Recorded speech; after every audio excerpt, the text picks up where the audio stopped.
Hello students, VK commerce classes में आपका स्वागत है। स्टूडेंट्स, इसके पहले वीडियो में हमने आपको बताया था कि होल्डिंग कंपनी क्या है और सब्सिडियरी कंपनी क्या है। कॉर्पोरेट अकाउंटिंग के प्लेलिस्ट में आप पिछला वीडियो जाकर के देख सकते हैं कि होल्डिंग कंपनी, सब्सिडियरी कंपनी क्या होती है। अगर कोई कंपनी किसी दूसरी कंपनी का मोर देन 50% शेयर खरीद ले, मोर देन 50% शेयर का शेयर होल्डर हो जाए, तो कंपनी होल्डिंग कंपनी कहलाती है और जिस कंपनी का शेयर खरीदा गया है वो सब्सिडियरी कंपनी कहलाती है।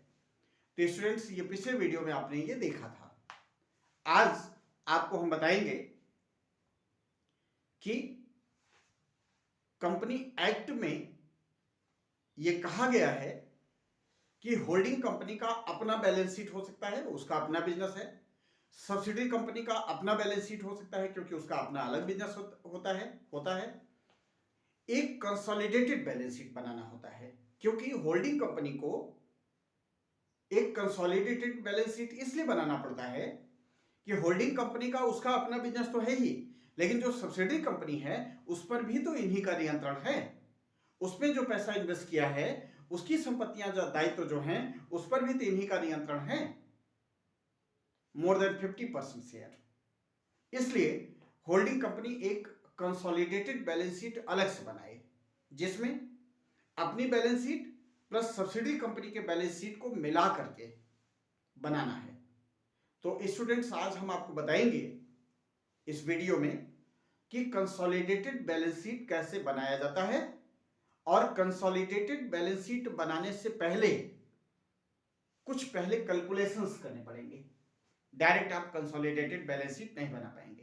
क्वेश्चन में दोनों कंपनियों के बैलेंस शीट दिए रहेंगे, होल्डिंग कंपनी का भी बैलेंस शीट दिया रहेगा, सब्सिडरी कंपनी का भी बैलेंस शीट दिया रहेगा। आपको कंसोलिडेटेड बैलेंस शीट बनाने के लिए ये पहले कैलकुलेशंस करने पड़ेंगे, उसके बाद आप कंसोलिडेटेड बैलेंस शीट बनाएंगे। इसमें 6 कैलकुलेशन। पहला कैलकुलेशन है percentage of share acquired by holding company. Holding company ने सब्सिडरी कंपनी में कितना परसेंट शेयर खरीदा है।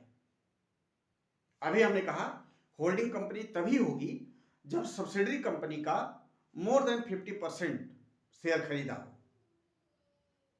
मोर देन 50% तो वो 51 भी हो सकता है, 55, 60%, 70%, 85%, 95%, 99%, 100% भी हो सकता है। More than 50%। मान लेते हैं कि अगर होल्डिंग कंपनी ने 60% शेयर खरीद लिया है, मतलब सब्सिडी कंपनी पर 60% अधिकार कर लिया है, तो 40% किसी और का अधिकार होगा। उसे कहते हैं माइनॉरिटीज इंटरेस्ट, माइनॉरिटीज शेयर। ये देखिए, माइनॉरिटीज शेयर। अगर होल्डिंग कंपनी ने 75% शेयर एक्वायर किया है तो 25% माइनॉरिटीज शेयर हो जाएगा। तो सबसे पहले आपको यही देखना है। कैसे आप समझ पाएंगे, कैसे कैलकुलेट करेंगे, आप इसको बारीकी से ध्यान दीजिएगा। आपको सबसे पहले देखना पड़ेगा सब्सिडी कंपनी के बैलेंस शीट को। सब्सिडी कंपनी के बैलेंस शीट के लायबिलिटी में शेयर कैपिटल रहता है, वहां से आप देख पाएंगे सब्सिडी कंपनी में टोटल शेयर कितने हैं। टोटल शेयर कैपिटल नहीं, टोटल नंबर ऑफ शेयर। मान लीजिए सब्सिडी कंपनी में शेयर कैपिटल 10 लाख लिखा है, 10 लाख, और एक एक शेयर 100 रुपए का है, तो सीधी सी बात है 10,000 शेयर होंगे। अगर शेयर कैपिटल 10 लाख है और एक शेयर 100 रुपए का है तो टोटल शेयर 10,000 शेयर होंगे। तो आपको सबसे पहले यह देखना है, सब्सिडरी कंपनी के बैलेंस शीट के लायबिलिटी से पता चलेगा कि सब्सिडरी कंपनी का टोटल नंबर ऑफ शेयर क्या है, और फिर आप देखना पड़ेगा होल्डिंग कंपनी ने कितना शेयर खरीदा है उसमें से। यह कैसे पता चलेगा? होल्डिंग कंपनी का बैलेंस शीट के एसेट्स में, होल्डिंग कंपनी में, अभी तक आप सब्सिडी कंपनी का बैलेंस शीट देख रहे थे, अब हम होल्डिंग कंपनी के बैलेंस शीट के एसेट्स में आप देखेंगे कि चूंकि इन्होंने 60% शेयर खरीदा है तो पैसा लगाया होगा, इन्वेस्टमेंट किया होगा, तो होल्डिंग कंपनी के एसेट्स में investment in share of subsidy company दिया रहता है। वहां लिखा होगा कितना परसेंट शेयर खरीदा। तो मान लीजिए वहां लिखा 6000 शेयर परचेज किया है, तो सोचिए उस 10,000 शेयर में, सब्सिडी कंपनी के 10,000 शेयर में होल्डिंग कंपनी ने 6,000 शेयर खरीद लिया है, तो 60% हुआ। एग्जाम्पल 6000 शेयर एक्वायर किया है और टोटल शेयर 10,000 थे, तो इंटू 100 आप करेंगे 60% आ जाएगा। और अगर ये 60% आ गया तो माइनॉरिटी शेयर तो 40% ही होगा। तो ये एग्जाम्पल लेके हम 60 बता रहे हैं, ये 70 भी आ सकता है, कहीं कहीं 80 भी आ सकता है, कहीं 95 भी आ सकता है, जो भी आए। अगर आपने इसे निकाल लिया तो ये तो निकल आएगा 100 माइनस ये शेयर परसेंट माइनस कर देंगे, आ जाएगा माइनॉरिटी शेयर। सबसे पहले आप ये समझिए। दूसरा कैलकुलेशन करेंगे कैपिटल प्रॉफिट का। कैपिटल प्रॉफिट का मतलब होता है accumulated प्रॉफिट और रिजर्व बिफोर शेयर एक्वायर। अब यहां ध्यान दीजिएगा, होल्डिंग कंपनी ने सब्सिडी कंपनी का शेयर खरीदा है, इसका मतलब ये नहीं है कि सब्सिडी कंपनी आज ही शुरू हो रही है। हो सकता है सब्सिडी कंपनी पहले से चल रही है, आज होल्डिंग कंपनी ने इसका शेयर एक्वायर किया है। तो चूंकि सब्सिडी कंपनी पहले से चल रही है, तो शेयर खरीदने के पहले सब्सिडी कंपनी में जितना भी प्रॉफिट या रिजर्व अकोमुलेट हुआ है उसको हम कहते हैं कैपिटल प्रॉफिट। शेयर खरीदने के पहले होल्डिंग कंपनी ने 60% शेयर जिस डेट पे खरीदा, उस डेट तक, मतलब उस डेट से पहले तक जितना प्रॉफिट या रिजर्व अकोमुलेट हुआ है उसी को कहा जाता है कैपिटल प्रॉफिट। और रेवेन्यू प्रॉफिट शेयर खरीदने के बाद जो प्रॉफिट हुआ उसे कहते हैं रेवेन्यू प्रॉफिट। ये देखिए अकोमुलेटेड प्रॉफिट और reserve after share acquire. Share acquire करने के बाद जो प्रॉफिट होता है उसे कहते हैं रेवेन्यू प्रॉफिट। शेयर खरीदने के पहले profit reserve capital profit, share खरीदने के बाद प्रॉफिट रिजर्व को हम कहते हैं रेवेन्यू प्रॉफिट। अगला टॉपिक आता है नेटवर्थ। जिस डेट पर होल्डिंग कंपनी ने सब्सिडी कंपनी में पैसा इन्वेस्ट किया है, उस डेट पर सब्सिडी कंपनी की नेटवर्थ क्या थी। नेटवर्थ का मतलब होता है उस कंपनी की हैसियत। हैसियत का मतलब अगर आज वो कंपनी लिक्विडेट हो जाए, बंद हो जाए, तो क्या करेंगे? सारी संपत्तियों को बेच के पैसा इकट्ठा करेंगे, लायबिलिटीज का पेमेंट कर देंगे, जो पैसा बचेगा वो शेयर होल्डर का होगा, मालिक का होगा, उसी को कहते हैं नेटवर्थ।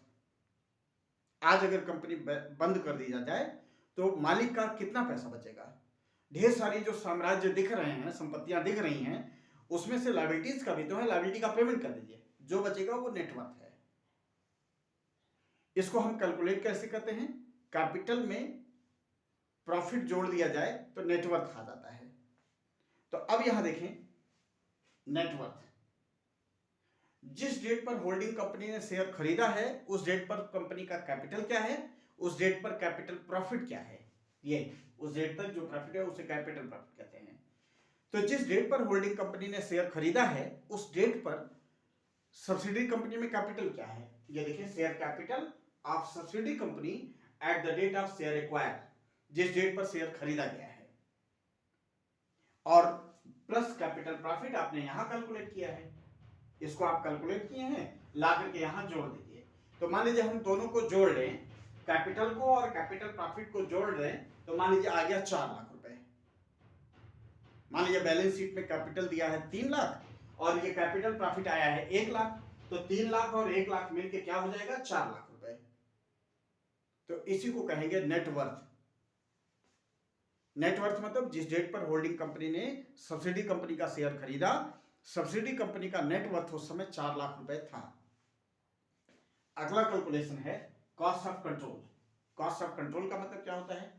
होल्डिंग कंपनी ने सब्सिडी कंपनी पर अपना कंट्रोल कर लिया है। कैसे? शेयर खरीद के। होल्डिंग कंपनी ने सब्सिडी कंपनी में शेयर खरीद लिया, उस पर अपना नियंत्रण बना लिया, कंट्रोल कर लिया, मोर देन 50% शेयर खरीद लिया। तो कॉस्ट ऑफ कंट्रोल क्या है भाई? आपने जिस डेट पर शेयर खरीदा उस डेट पर कंपनी का नेटवर्थ 4 लाख है, तो उस पर 100% तो आपने शेयर खरीदा नहीं है, कितना परसेंट एग्जाम्पल में लिया गया है? 60% मान लीजिए। तो 4 लाख में 60% अधिकार आपका हो गया। तो अगर आज की डेट पे कंपनी को वाइंड अप किया जाए तो 4 लाख रुपए इकट्ठा होगा, उसमें 60% मेरा होगा, 2,40,000। लेकिन ये कैसे हुआ? 60% शेयर आप कैसे खरीदे? उसके बदले में पैसा इन्वेस्ट किए होंगे। मान लीजिए आपने 3 लाख रुपए इन्वेस्ट किया है, जो आपने 6,000 शेयर खरीदा है, 6,000 शेयर 3 लाख रुपए में खरीदा है।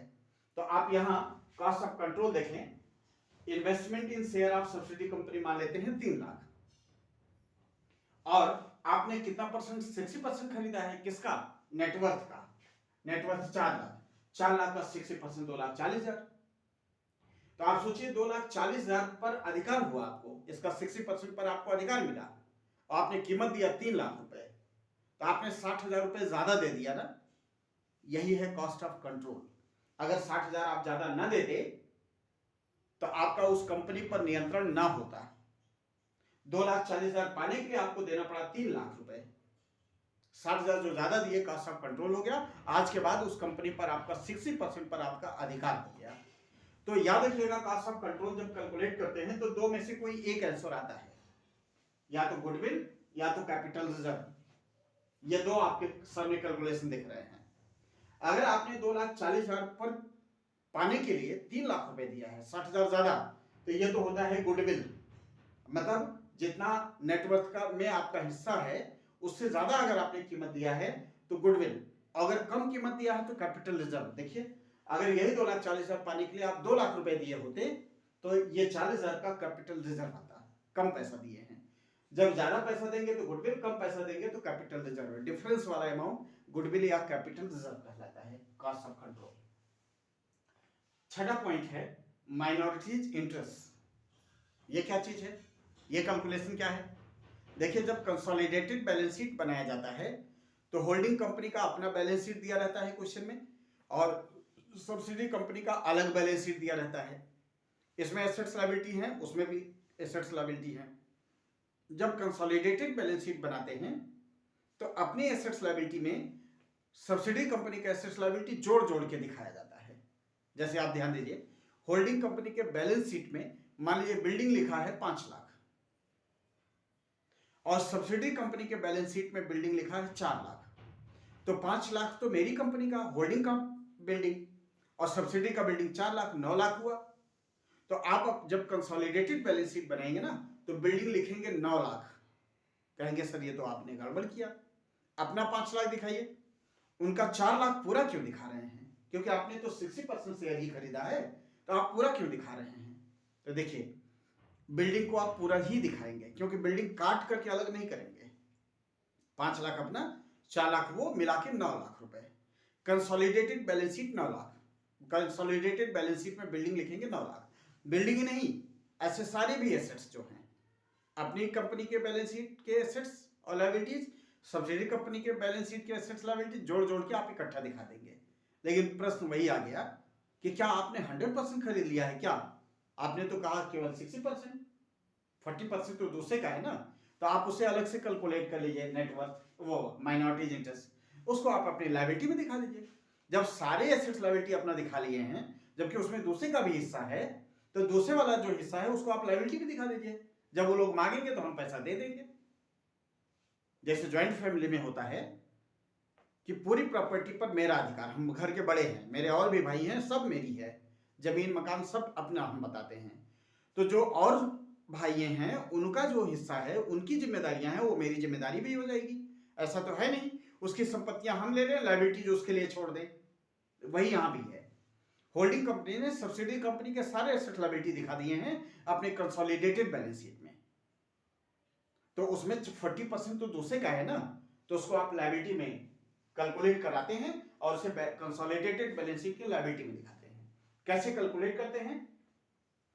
दो चीज में, नेटवर्थ में और रेवेन्यू प्रॉफिट में। नेटवर्थ आपने यहां निकाला है ये, और रेवेन्यू प्रॉफिट यहां निकाला है। इन दोनों में जितना परसेंट माइनॉरिटीज का है उतना परसेंट निकाल लेंगे, यही आता है माइनॉरिटीज इंटरेस्ट। तो स्टूडेंट्स, जब आपको कंसोलिडेटेड बैलेंस शीट बनाना होगा तो पहले आपको ये कैलकुलेशन करने पड़ेंगे। इतना कैलकुलेशन आप दिखा लेंगे तब आप कंसोलिडेटेड बैलेंस शीट बनाएंगे।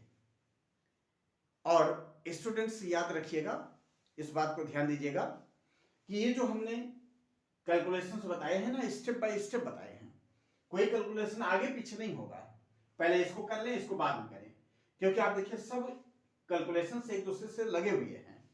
क्यों कि आप देखिए, अगर मान लीजिए कॉस्ट ऑफ कंट्रोल निकालना चाह रहे हैं पहले और नेटवर्थ बाद में, तो फंस जाएंगे। क्यों कि इसमें नेटवर्थ की जरूरत पड़ेगी, तो अगर पहले नेटवर्थ नहीं निकाले रहेंगे तो ये कैसे कैलकुलेट करेंगे। आप नेटवर्थ में कैपिटल प्रॉफिट की जरूरत पड़ेगी, इसको कैलकुलेट करने से पहले कैपिटल प्रॉफिट निकाले रहे आप, ये रहेगा तब ये निकाल पाएंगे, और ये निकाल पाएंगे तब ये निकलेगा। तो सारी कैलकुलेशन स्टेप बाय स्टेप है, ये भी ध्यान दीजिएगा, सारी कैलकुलेशन से एक दूसरे से मिले हुए हैं, तो इसलिए स्टेप बाय स्टेप आप सारी कैलकुलेशन ध्यान दीजिए। किसी किसी क्वेश्चन में ये नेटवर्थ, किसी किसी बुक में एग्जाम्पल में नेटवर्थ नहीं निकाला जाता। नेटवर्थ करते क्या है, यहां लाकर के माइनस करते हैं। देखिए नेटवर्थ माइनस किए, तो आप अगर नेटवर्थ यहां नहीं निकाल रहे हैं अलग से, इन दोनों को याद रखिए, दोनों को मिला के नेटवर्थ बनता है, तो इन दोनों को अलग अलग यहां माइनस करिएगा, फिर कैपिटल में और कैपिटल प्रॉफिट में हिस्सा अलग अलग निकालिए, तो बात तो वही हो गई। चाहे दोनों यहां अलग अलग निकालें, चाहे दोनों पहले जोड़े रहे इकट्ठा एक बार निकाल ले, बात वही आई। किसी किसी बुक में कहीं कहीं आपको मिल जाएगा नेटवर्थ नहीं कैलकुलेट करते, डायरेक्ट कॉस्ट ऑफ कंट्रोल निकाल लेते हैं, तो आप कंफ्यूज ना हो जाइएगा। हम यहाँ नेटवर्थ निकाल के दोनों मिला के एक कर ले रहे हैं, और उसमें क्या करेंगे, दोनों अलग अलग कराएंगे, बात वही होगी। तो स्टूडेंट्स, ये कैलकुलेशंस आपको पहले करने पड़ेंगे, तब कंसोलिडेटेड बैलेंस शीट बना पाएंगे। तो आज हमने आपको कैलकुलेशन बताया है, नेक्स्ट वीडियो में आपको हम बताएंगे, एक एग्जांपल देके बताएंगे कि कंसोलिडेटेड बैलेंस शीट कैसे बनाया जाए। तो आज पहले आप लोग प्रैक्टिस कर लें ये कैलकुलेशंस कैसे किए जाएंगे। स्टूडेंट्स, अगर ये वीडियो आपको पसंद आया हो तो वीडियो को लाइक करें, मेरे चैनल को सब्सक्राइब करें अगला वीडियो जानने के लिए, और लोगों को इसे शेयर करें। Thank you.